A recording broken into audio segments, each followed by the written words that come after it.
Mọi người đã ăn cơm chưa ạ? Hôm nay thì Nga giữ lời hứa là sẽ livestream để chia sẻ và giải đáp các cái thắc mắc liên quan đến môi. Thì ở livestream trước ấy, thì Nga đã chia sẻ với các bạn về các cái vấn đề về màu sắc rất là chi tiết. Và từ cái màu sắc đấy chúng ta sẽ đưa ra các cách xử lý môi. Thế thì ngày hôm nay Nga sẽ ở đây để cùng chia sẻ với các bạn về cả những cái thảm họa về môi nữa.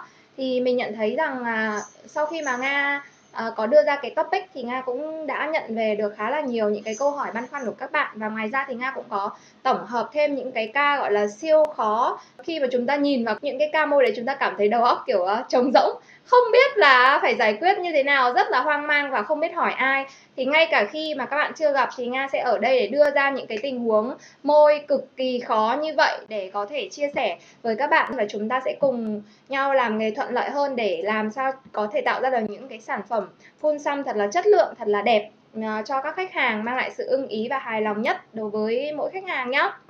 Rồi bây giờ chúng ta sẽ đến với tình huống đầu tiên, trường hợp số 1 ạ. Nga có hiển thị lên trên màn hình luôn đấy ạ. Các bạn có nhìn thấy cái môi kinh khủng khiếp này không ạ? Theo các bạn thì cái môi này thì có bạn nào có cách xử lý không ạ? Cảm ơn mọi người đã thả tim nhá. Với cái môi thâm đen như thế này thì xử lý như thế nào ạ? Những học viên của Nga đã từng học với Nga rồi thì chắc chắn là sẽ có câu trả lời rồi đấy ạ. Đấy, trong cái ca môi này thì những người khác phải khóc ròng luôn, khóc thành một dòng sông luôn. Nhưng mà với học viên của Quỳnh Nga thì chắc chắn là sẽ xử lý được. Và những bạn nào đã xem livestream trước của Quỳnh Nga gần đây về màu sắc ấy, thì Nga đã phân tích rất là rõ. Với những cái tình trạng môi thâm thì chúng ta sẽ phải xử lý như thế nào, Nga đã phân tích rất rõ. Bạn nào mà chưa nắm được thì hãy tìm lại cái livestream gần đây nhất của Quỳnh Nga hoặc inbox cho Nga, Nga sẽ gửi cho các bạn link cái livestream đấy, dạy rất là chi tiết về màu nhá. Nga sẽ nhắc lại một chút xíu về phần lý thuyết một chút xíu. Ở cái livestream trước ấy thì Nga có chia sẻ với các bạn về màu sắc đấy là gì ạ? Đấy là Nga tóm tắt thôi chứ không thể nào mà hướng dẫn lại từ đầu được. Còn chi tiết hơn các bạn sẽ phải xem lại livestream cũ. Thì với một cái môi thâm ấy thì Nga có phân tích là môi thâm thực ra bản chất nó là màu nâu. Nâu càng sẫm thì chúng ta sẽ thấy cái môi đấy nó càng thâm nhiều. Và môi nào mà càng nâu ít thì nó sẽ là thâm ít. Thế thì trong màu nâu thì có 3 sắc tố để tạo ra màu nâu, đó là đỏ, vàng và xanh dương. Và cái màu xanh dương ở trong cái màu nâu đấy nó sẽ quyết định được là cái môi của chúng ta là thâm nặng hay thâm nhẹ. Để ví dụ như cái sắc tố xanh dương ở trong môi mà nhiều thì cái môi đấy thâm sẽ rất là nặng. Nhưng mà nếu mà cái sắc tố xanh dương ở trong cái môi đấy là ít thì cái nâu đấy nó sẽ nhạt hơn. Và cái vấn đề chính của chúng ta khi muốn xử lý một cái môi đó là chúng ta phải triệt hạ được màu xanh dương, cái gốc xanh dương ở trong cái môi đấy. Được chưa? Thế thì cái màu xanh dương thì nó sẽ đối nghịch với màu nào? Nó sẽ đối nghịch với cả màu cam trong bánh xe màu sắc. Bạn nào chưa nắm rõ hãy xem lại livestream trước hoặc inbox cho Nga, Nga sẽ gửi cho các bạn một cái tài liệu rất là chi tiết nhé. Thế thì mình sẽ phải dùng màu cam mà là màu chủ đạo để khử cái môi thâm. Màu cam là màu khử thâm nói chung chứ không phải là màu vàng, không phải là màu trắng hay màu da nhé các bạn. Đấy, thế thì chúng ta nhìn vào thực tế cái môi thâm đen như thế này này, chúng ta sẽ thấy là môi này thâm rất là nặng, nghĩa là ánh xanh dương trong này rất là nặng.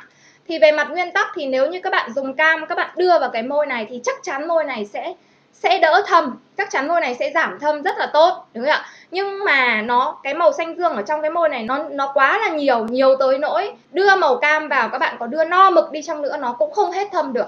Nó cũng không hết thâm được hoàn toàn, mà nó chỉ đỡ thâm thôi chứ nó không hết thâm được. Mà khách hàng của chúng ta thì sao? Họ luôn luôn muốn là có một cái kết quả tối ưu ngay từ lần chúng ta làm đầu tiên. Thế cho nên là chúng ta sẽ cần phải có một sự trợ giúp. Và sự trợ giúp của chúng ta, màu trợ giúp cho cái môi này đó là màu gì? Đó chính là màu gốc mực trắng nhé các bạn. Gốc mực trắng thì có nghĩa là những cái màu nào là màu gốc mực trắng là những màu trắng này, màu da và màu sữa nó là gốc trắng. Thế thì cái gốc trắng này khi mà các bạn đưa vào trong cái môi này thì nó sẽ làm gì? Tất cả những màu sắc khi kết hợp với màu trắng nó sẽ bị giảm cường độ, hay nói cách khác là nó bị nhạt đi. Nó nhạt đi, các bạn hình dung là khi mà mình đưa cái hạt mực trắng vào trong cái môi này ấy, thì màu thâm này nó sẽ nhạt đều cả cái môi luôn. Nó nhạt nhưng nó sẽ không bao giờ biến mất. Nên là nếu mà các bạn đi no, kể các bạn đi no màu trắng chẳng hạn với cái môi này thì nhìn cái môi này nó vẫn thâm thâm bẩn bẩn chứ nó không thể nào mà nó hết thâm được nha các bạn. Nên là nó sẽ chỉ làm cái môi này nhạt đi chứ không phải là màu triệt. Mình hình dung đúng không ạ? Ở cái môi này thì chúng ta sẽ phải có màu trắng hoặc màu da để giúp cho cái nền thâm đen này nó yếu, giống như màu xanh dương ở trong cái môi này nó bị yếu đi nha. Chúng ta làm cho màu xanh dương nó yếu đi, và khi yếu đi thì nó sẽ rất dễ bị tiêu diệt bởi màu đối nghịch với nó, đó chính là màu cam. Cho nên ở trường hợp này thì Nga sẽ xử lý như sau. Nga sẽ sử dụng màu cam sữa. Cam sữa là màu cam pha trắng, hoặc các bạn có thể dùng cam pha da, được chưa? Và theo Nga thì các bạn nên sử dụng màu cam pha với màu da thì sẽ tốt hơn, hoặc là có cái chai cam sữa mix sẵn ạ. Chứ còn sử dụng màu trắng thì nên hạn chế một chút. Thì các bạn ra màu cam sữa đi cái môi này. Sẽ có những bạn thắc mắc là môi này đi nhiều cam sữa hay là ít cam sữa. Thì môi này chúng ta sẽ nên đi một lớp cam sữa mỏng thôi. Nghĩa là mình sử dụng màu trắng phải rất là hạn chế. Còn nguyên nhân tại sao dùng màu trắng phải rất là hạn chế thì Nga đã giải thích rất kỹ ở livestream trước rồi, còn bạn nào nhớ không ạ? Thì tóm lại là màu trắng mình phải sử dụng rất là ít thôi. Mình được dùng nhưng dùng rất ít. Cho nên Nga sẽ pha một chút cái gốc mực trắng. Các bạn có thể dùng màu da hoặc màu sữa mix với màu cam để tạo ra màu cam sữa. Đi một lớp mỏng cho cái môi này. Để cho cái môi này làm gì? Các bạn sẽ nhìn thấy cái màu nâu đen ở trên môi này nó nhạt bớt. Và sau đó giống như kiểu các bạn làm màu xanh dương yếu đi. Sau đó các bạn sẽ sử dụng màu cam là màu đối nghịch với màu xanh dương để các bạn phủ kín no mực cái môi này. Và với cái môi thâm nặng như thế này ấy, thì tuyệt đối các bạn sẽ không đưa màu chủ đạo vào với cái môi này nhé. Ví dụ như màu đỏ, màu hồng là các bạn không được đưa vào, mà các bạn sẽ phải kết thúc bằng màu cam đi no. Sau khi mà làm như vậy thì Nga cam kết cái môi này sau lần làm đầu tiên nó sẽ hết thâm. Nó sẽ hết thâm. Và ở lần làm thứ hai, sau khi mà 2 tháng khách hàng quay lại với cái môi này thì các bạn sẽ tiến hành nhìn cái nền môi, và lúc này các bạn sẽ đi vào màu chủ đạo cho khách hàng. Hoặc là nếu như những bạn nào khử thâm lần 1 còn yếu thì các bạn có thể là khử nhẹ bằng một lớp màu cam, sau đó phủ màu chủ đạo, hoặc các bạn mix trực tiếp màu cam vào với cả màu chủ đạo và các bạn đi, thế là nó sẽ bật được cái môi này lên. Đấy là cái cách xử lý dựa vào màu sắc. Khi mà chúng ta làm chủ được màu sắc, các bạn sẽ có thể tự chủ trong cái công việc của mình, và nhìn một cái nền môi như này các bạn xử lý rất là đơn giản nhá. Và Nga đã từng xử lý rất là nhiều những cái tình trạng môi thâm như này. Thật ra Nga thấy môi thâm không đáng sợ đâu các bạn ạ. Sợ nhất là những cái môi như thế nào? Sợ nhất là những cái môi mà bị sẹo hoặc là bị dày mực các bạn ạ. Nó rất là kinh khủng. Thì Nga sẽ đi tiếp ở các cái trường hợp tiếp theo để cho mọi người có thể nắm được tốt hơn nhá. Mọi người ơi, mọi người đã hiểu phần này chưa ạ? Rồi nha, bây giờ Nga sẽ đi đến tiếp cái trường hợp thứ hai nhá. Trường hợp thứ hai này. Hôm nay Nga sẽ giải quyết toàn những cái ca gọi là kinh khủng khiếp luôn. Kinh khủng khiếp, và mọi người sẽ thấy rằng tất cả những ca kinh khủng khiếp này nó đều có những cách giải quyết rất là đơn giản thôi, miễn là chúng ta nắm được cái nguyên lý của nó là chúng ta sẽ giải quyết được. Có câu hỏi của bạn đấy là như sau ạ. Câu hỏi rất đơn giản thôi. Môi này xử lý kiểu gì vậy ạ? Cô khách bị hỏng đến chỗ em muốn sửa ạ. Cái môi này bị làm sao hả các bạn? Môi này là môi làm rồi, đúng không ạ? Chứ chẳng có ai môi tự nhiên mà trông kinh như này cả. Các bạn Đỗ Hạnh đặt câu hỏi là nguyên nhân vì sao môi lại bị như thế này. Nguyên nhân thế thì chắc là bạn Đỗ Hạnh là chưa biết đến Quỳnh Nga. Ở livestream trước Nga đã chia sẻ rất là kỹ ơi là kỹ về nguyên nhân gây ra tình trạng môi như thế này luôn, để chúng ta tránh được nhá. Đây là môi bị thâm loang các bạn ạ. Đây là môi bị thâm loang. Và ở livestream này Nga sẽ đưa ra vài trường hợp môi bị thâm loang cho các bạn hình dung được luôn. Thì mọi người thấy là môi bị thâm loang này thì Nga sẽ nói qua lại một chút về cái nguyên nhân. Nguyên nhân thứ nhất, nguyên nhân lớn nhất gây ra cái tình trạng môi thâm loang đó là lạm dụng sử dụng mực gốc trắng trong việc xử lý môi. Cho nên khi chúng ta sử dụng mực gốc trắng trong xử lý môi rất là nguy hiểm nha các bạn. Đối với môi này là mình sử dụng màu trắng hoặc màu da để mà mình đi nền, môi gốc là rất là thâm. Sau đó chúng ta đi nền bằng màu trắng hoặc màu da để xử lý thâm và vào màu chủ đạo một cách quá vội vàng. Thì khi mà ở lớp thứ nhất các bạn đi màu trắng hoặc là màu da ấy, lực tay của chúng ta không đều. Những cái master người ta làm lâu năm rồi, người ta dùng màu trắng vô tư.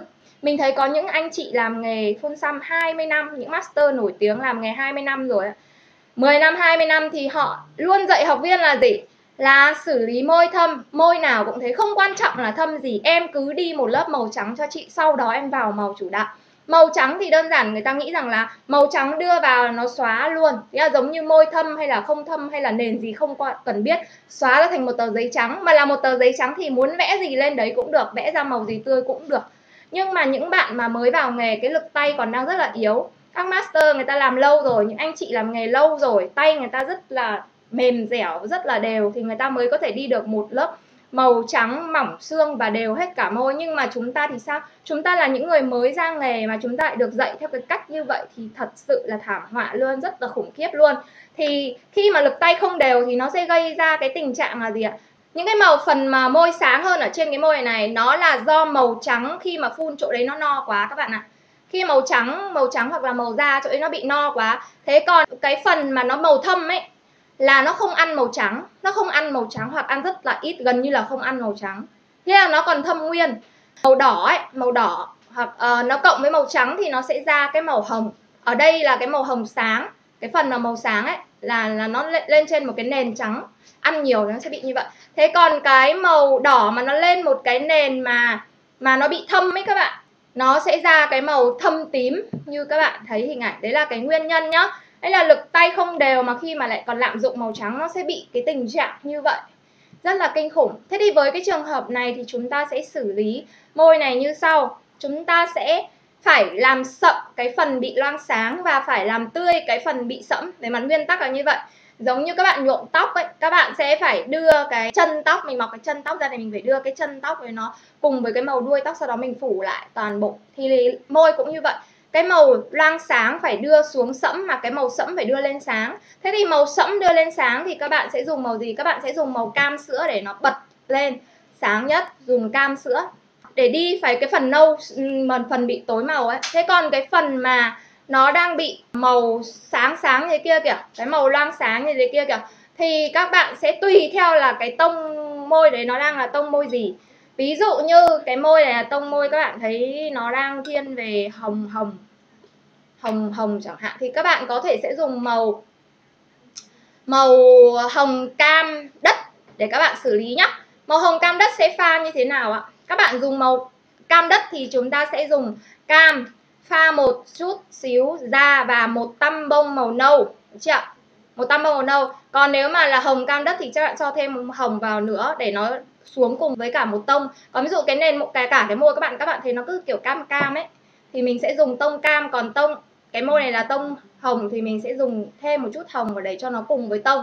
Sau khi mà chúng ta đã hạ cái màu môi, cái phần loang kia xuống sẫm và nâng cái sáng cái phần sẫm lên thì chúng ta sẽ phủ lại toàn bộ cái môi này bằng màu cam để cho nó đều hết cả cái môi. Và sau đó 2 tháng sau các bạn đến, các bạn phải nhìn lại cái nền môi xem còn vấn đề gì chúng ta sẽ xử lý. Ở đây là Nga đang hướng dẫn các bạn xử lý, chia sẻ với các bạn cách xử lý bằng màu nhé. Còn với Nga, với những cái môi như thế này, Nga thường khuyên khách hàng là nên hút hết mực ra để trả lại cái môi về cái màu sắc ban đầu. Thế nhưng mà rất là nhiều bạn có hỏi Nga là em không có dung dịch thì em phải làm như thế nào? Thì không có dung dịch chúng ta cũng có thể sử dụng màu sắc để chúng ta biến hóa. Đương nhiên nó không thể đẹp bằng việc các bạn hút hết ra làm lại, nhưng mà khách hàng thì có một số khách hàng họ rất là bận rộn chẳng hạn, hoặc là họ cứ yêu cầu mình là không hút đâu chị, phải làm là phải được luôn, mặc dù mình đã giải thích rằng là làm như vậy nó sẽ không phải là tối ưu nhưng người ta vẫn chấp nhận. Thì chúng ta cứ giải thích hết với khách, mà nếu khách hàng vẫn đòi chúng ta làm, chúng ta vẫn có thể làm được, chứ không phải là chúng ta nhìn những cái môi này là chúng ta sợ tiền đến mà chúng ta không kiếm luôn ấy, là bị quật đấy. Nên là tiền đến là chúng ta phải hứng lên luôn, được chưa? Thì cái ca này chúng ta sẽ xử lý được nhá. Xin chào Thùy Dương. Thùy Dương ơi, chị Dương inbox chị sẽ gửi cho em thông tin về khóa học nhá. Ly Jin Nguyễn, Ly Jin được ôn lại khóa học luôn. Rồi các bạn học viên của Nga cũng đang xem đúng không ạ? Rồi mọi người, những bạn học viên cũ của Nga trả lời là các bạn rất là thuộc bài luôn, mình cảm thấy rất là vui. Nhưng mà trong cái livestream này Nga sẽ có những cái sự cải tiến. Cái việc học tập của chúng ta nó là không ngừng. Qua mỗi một giai đoạn thì Nga sẽ update cái kiến thức của Quỳnh Nga, update cái cách xử lý tối ưu hơn, đơn giản hơn để giúp cho các bạn làm nghề được tốt hơn. Cho nên là các bạn học viên cũ đang xem livestream này đưa ra câu trả lời là rất là đúng. Nhưng mà chúng ta sẽ có những cách đơn giản hơn thì Nga sẽ chia sẻ ở livestream này và chúng ta sẽ cùng nhau update nhé mọi người. Rồi, ok. Bây giờ Nga sẽ tiếp tục cái tình trạng môi tiếp theo nhá. Mọi người đã sẵn sàng chưa ạ? Cái môi này thì Nga sẽ có câu hỏi của bạn ấy như sau. Mình làm môi này gần 2 tháng trước, cũng xử lý cam tươi, vàng chanh và trắng theo tỷ lệ 5-1-2. Giờ gần 2 tháng khách quay lại kiểm tra mà màu vẫn không thay đổi so với ban đầu. Làm thế nào để hết thâm tím và lên tông ạ?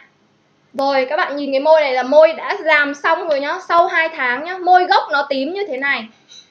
Mà sau khi xử lý xong, sau vòng 2 tháng nó vẫn tím nguyên si luôn. Mặc dù bạn ấy sử dụng màu gì các bạn, bạn ấy sử dụng mà cam, vàng chanh và trắng. Bạn ấy sử dụng cam, vàng chanh và trắng để xử lý cái môi này. Thế thì theo như các bạn thì vấn đề của bạn ấy ở đâu ạ? Mà tại sao môi của bạn ấy vẫn lại sậm như vậy? Bạn Phạm Ngâm trả lời là do kỹ thuật. Đỗ Ngọc Ánh trả lời là kỹ thuật đi nặng tay quá. Phương Tây trả lời là đi nhiều lần quá. Thiên An trả lời là do ủ tê. Rất là nhiều câu trả lời luôn ạ. Đó, Đồng Thu Thủy, môi này hút dung dịch tốt hơn. Chính xác, môi này hút dung dịch tốt hơn. Nhưng mà hôm nay ở livestream này thì Nga sẽ không nói về vấn đề hút dung dịch. Tại vì khách hàng của chúng ta là không phải ai người ta cũng đồng ý cho mình hút dung dịch đâu. Đấy, nên là nhiều khách, ví dụ như Nga ở ngoài Hà Nội này thì khách cũng đồng ý hút dung dịch thì cũng có nhiều, nhưng mà vẫn có một số khách họ không nghe. Mà các bạn làm ở các tỉnh chẳng hạn thì cũng Nga thấy là cái tình việc mà người ta không muốn sử dụng dung dịch rất là nhiều luôn. Nên là hôm nay Nga sẽ không bàn đến vấn đề sử dụng dung dịch nhá. Rồi, Nga đã tìm thấy một câu trả lời rất là chính xác. Bạn Nhung Bena trả lời là thâm tím phải dùng vàng chanh tỷ lệ nhiều hơn. Đây là một câu trả lời cực kỳ chính xác luôn nha các bạn. Môi này là môi thâm tím, môi chết màu rồi. Thế mà bạn đấy, khi mà bạn ấy xử lý cái môi này thì bạn ấy lại dùng gì? 5 cam. Trong đó lại có mỗi một vàng chanh thôi. Và 2 màu trắng ở trong đấy. Thế nghĩa là gì? Nghĩa là màu cam là màu nhiều nhất, màu trắng là màu nhiều thứ nhì và màu vàng thì lại quá là ít. Trong khi trong bánh xe màu sắc thì đối nghịch với cả màu tím, đó chính là màu vàng. Cho nên là chúng ta cần tăng màu vàng lên đối với môi này nhé các bạn. Nên là với cái tình trạng môi này rất là đơn giản. Các bạn muốn môi này bật lên nhanh nhất thì các bạn hãy đi chủ đạo là màu vàng chanh, nghĩa là các bạn phải dùng màu vàng.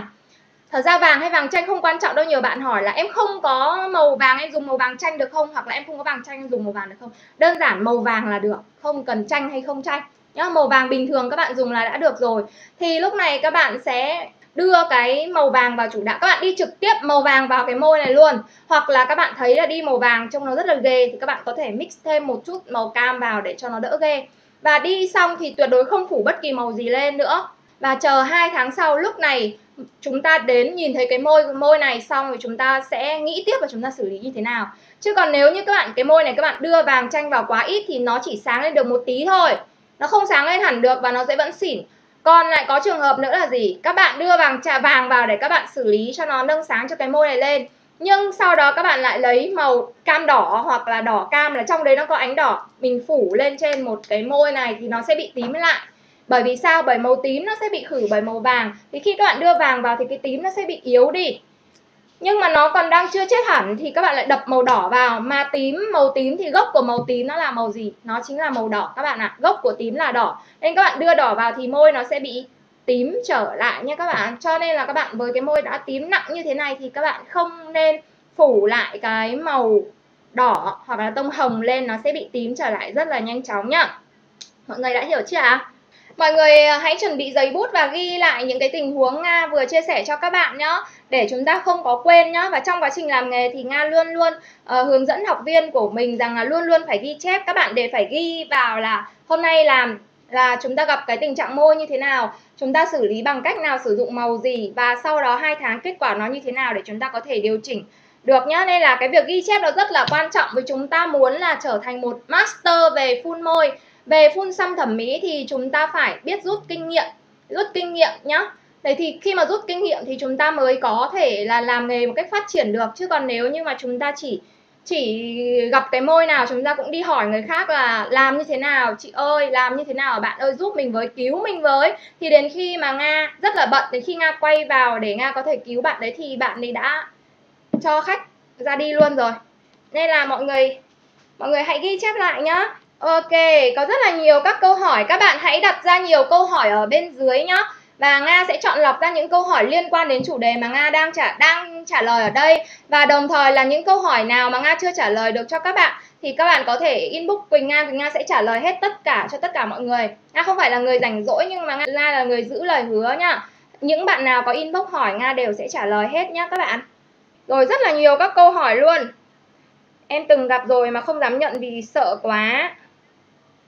Cô chia sẻ cách xử lý môi bị lem viền đi ạ. Môi bị lem viền Nga có livestream ở trên kênh YouTube rất là chi tiết, hướng dẫn bằng cách sử dụng dung dịch đấy ạ. Lem viền thì các bạn dùng dung dịch thôi, nó rất là đơn giản mà khách hàng cũng không gây đau đớn hay là phải nghỉ dưỡng quá nhiều vì diện tích nó rất là nhỏ. Thì các bạn có thể dùng dung dịch rất đơn giản nha. Nga có video hướng dẫn chi tiết ở trên YouTube đấy ạ. Rồi bây giờ Nga sẽ tiếp tục đi đến các cái tình huống môi khó nhằn tiếp theo, và sau đấy là Nga sẽ trả lời các cái câu hỏi của các bạn nhé. Các bạn hãy tiếp tục gửi câu hỏi cho Quỳnh Nga nhé. Rồi chúng ta sẽ đến một cái tình huống tiếp theo cũng rất là khủng khiếp. Rồi, môi này là môi trông rất là ghê. Đúng. Môi này bản thân nó cũng là một cái tình trạng môi loang thôi. Giống như là cái môi trước đó mà Nga đã chia sẻ ở một cái tình huống trước. Đây câu hỏi của bạn đấy này. Nếu môi sau phun bị như vậy, cách xử lý như thế nào? Dì em phun được hơn 6 tháng rồi ạ. Môi này là môi 6 tháng mà bị như thế này thì là bị rất là nặng luôn đấy nhá các bạn. Thế thì thực ra nó cũng là một cái môi loang thôi, nhưng mà cái nguyên nhân nó không chỉ đơn giản đến từ việc là lực tay. Nguyên nhân nó không đơn giản là chỉ từ màu trắng nữa, mà nó còn có nguyên nhân nữa là có những cái phần mà lực tay của bạn ấy bị đậm ấy, của cái bạn kỹ thuật viên này, bạn ấy bị đậm, bị mạnh cho nên là nó gây ra tình trạng tăng sắc tố nữa nhé mọi người. Lực tay không đều nên sẽ có những phần bị sọc kim, bị sâu kim. Bị sâu kim thì nó sẽ cũng không ăn mực, nó sẽ đẩy hết mực ra bên ngoài và đồng thời nó tạo ra những vết thương, tổn thương lớn ở trên môi. Mà khách hàng không kiêng nắng tốt thì nó sẽ gây ra tình trạng tăng sắc tố. Cho nên là mọi người sẽ nhìn thấy có những cái lốm đốm ở trên môi đấy ạ. Đó là những cái vùng mà bị mạnh tay quá, cho nên là khi mà gặp nắng nó sẽ bị tăng sắc tố. Nên là khi mà các bạn làm môi cho khách ấy, thì cái kiêng nhất đó chính là kiêng nắng đấy các bạn ạ. Đối với phun môi thì Nga dặn khách kiêng nhất cái gì? Nó không phải kiêng ăn, kiêng uống đâu. Không phải là các bạn bắt khách là kiêng thịt bò 3 tháng hay nửa năm. Có những nơi bắt khách kiêng nửa năm thịt bò luôn ấy. Hoặc là hải sản các thứ các bạn bắt kiêng vài tháng trời để cho nó nhanh lành. Thực ra những cái kiêng đấy nó không quan trọng. Nó quan trọng nhất là gì? Quan trọng nhất là kiêng nắng các bạn ạ. Phun môi không được để nắng chiếu vào trong môi. Các bạn, môi sau khi chúng ta phun xong da rất là mỏng, rất là yếu, ánh nắng chiếu vào nó sẽ dễ bị tăng sắc tố, rất dễ bị thâm sậm lại. Các bạn rất là cố gắng để môi nó sáng lên mà cuối cùng là sao? Môi lại bị thâm sậm vào hơn, được chưa? Và bị tăng sắc tố như cái môi này rất là khổ tâm luôn. Nên là phải kiêng nắng là cái kiêng thứ nhất. Kiêng thứ hai đó là kiêng mắm muối rớt vào môi và phải vệ sinh môi sạch sẽ. Nghĩa là người ta ăn gì cũng được nhưng đừng có ăn quá mặn, mắm muối dây vào nó sẽ rất dễ gây loét cái môi của mình.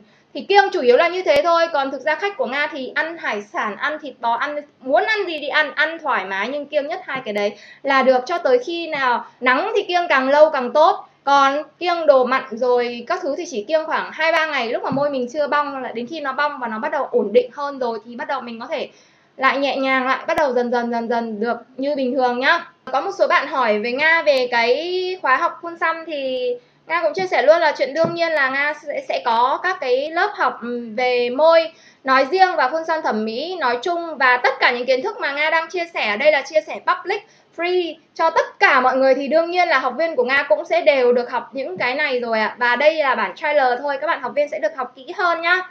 Cho một số bạn thắc mắc, những bạn nào quan tâm đến khóa học thì có thể inbox cho Quỳnh Nga nhá. Bạn Hoàng Xuyến hỏi là vậy môi này xử lý như thế nào? Thì môi này là môi thâm loang thì xử lý như những cái tình trạng môi loang thôi các bạn. Môi loang xử lý như thế nào thì Nga đã nói rất là nhiều lần rồi đúng không ạ? Chúng ta sẽ xử lý môi này, màu loang sáng chúng ta phải hạ xuống, còn màu sẫm thì chúng ta phải nâng sáng lên.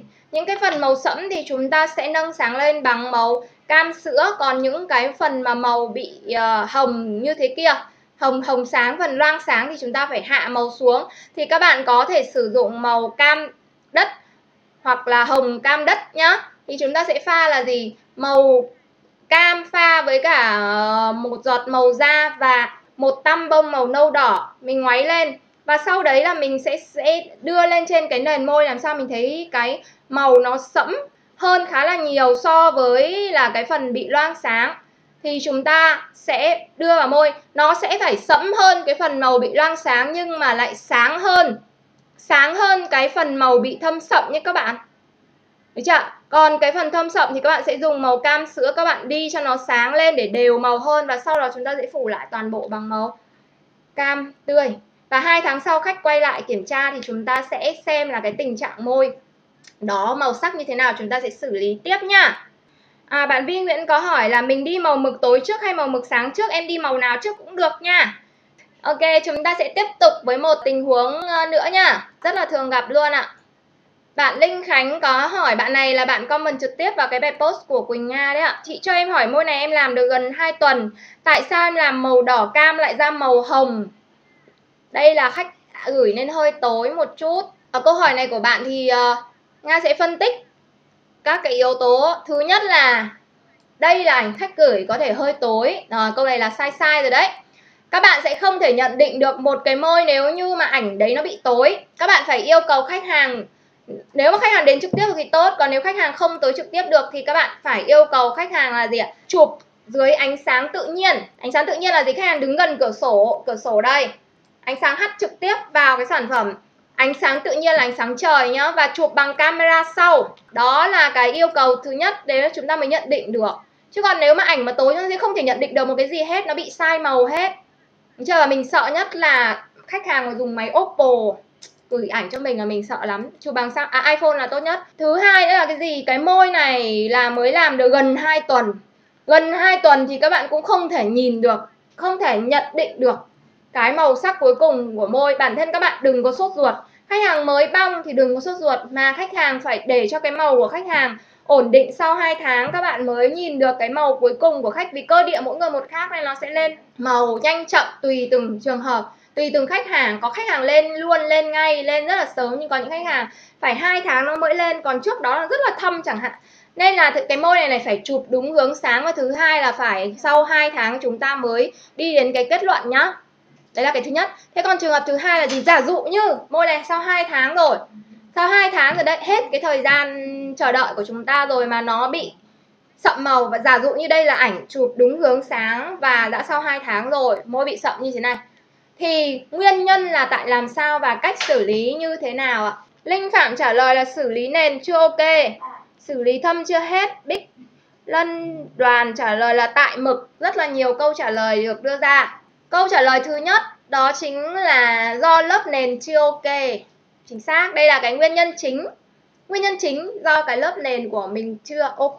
Tại vì sao? Vì nền môi của chúng ta ấy ạ, môi của chúng ta không phải là nền môi màu đỏ, cũng không phải nền môi màu cam, mà đa phần nền môi của chúng ta nó sẽ là màu hồng, có thể là hồng nhạt.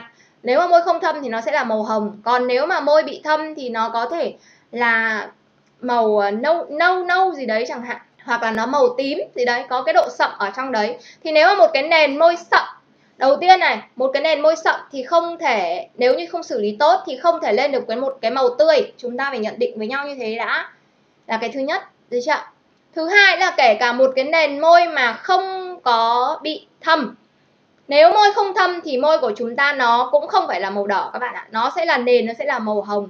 Cho nên khi mà các bạn phủ màu đỏ cam lên trên một cái môi không thâm, nền nó là màu hồng chẳng hạn, thì nó cộng hưởng vào với nhau thì bong ra nó sẽ vẫn cứ là màu hồng. Mình hình dung được không ạ?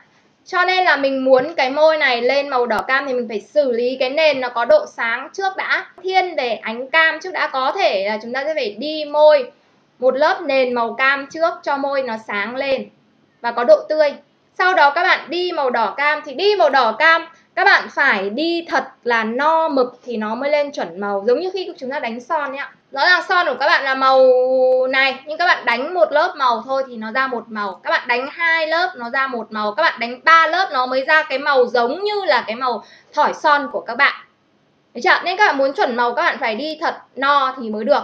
Đây là nền của chúng ta phải có độ sáng. Thứ hai là phải đi mực thật no thì nó mới ra được chuẩn màu nhá các bạn. Đấy, và thường ấy thì nhất là những bạn mới làm nghề thì cả hai cái yếu tố này các bạn đều khó làm được. Cho nên là Nga có một lời khuyên là các bạn không nên tư vấn cho khách phun màu đỏ cam. Nga nói thật là các bạn có thể nói lái sang rằng là nó sẽ tùy từng nền môi này kia, hoặc là ở trong hợp đồng của Nga thì Nga có hướng dẫn các bạn học viên ấy là mình sẽ luôn ghi ở đấy là gì? Là màu sắc khách hàng chọn nó sẽ có sự sai lệch so với thực tế, tùy thuộc vào cơ địa và nền môi của khách hàng. Đấy, để khách hàng người ta đọc được. Và thực sự mình thấy rằng là khách hàng ấy, họ quan tâm nhất là màu các bạn lên nó có lên màu hay không, thứ nhất. Thứ hai là có trong hay không, có đẹp hay không. Còn màu nó có hơi khác một chút, khách hàng vẫn rất là thoải mái, ok. Nhưng miễn là phải trong trẻo và màu nó phải lên một cách khá là rõ ràng là khách hàng sẽ ok, đều đẹp, ok. Chứ còn màu nó hơi sai sai với cả cái sở thích ban đầu của khách hàng thì khách hàng không quá để tâm. Trừ khi là các bạn quá cam kết từ lúc ban đầu với khách rằng là lên màu chuẩn tuyệt đối chẳng hạn thì rất là mệt, đánh son nó còn chẳng chuẩn được 100%. Đấy là một số cái chia sẻ của Quỳnh Nga trong cái quá trình làm nghề để giúp cho các bạn có thể là trao đổi với khách hàng một cách thuận tiện hơn, làm nghề một cách thuận tiện hơn đấy ạ. Thì mình nên nói trước tất cả các vấn đề, mình nên nói trước với khách hàng nhé.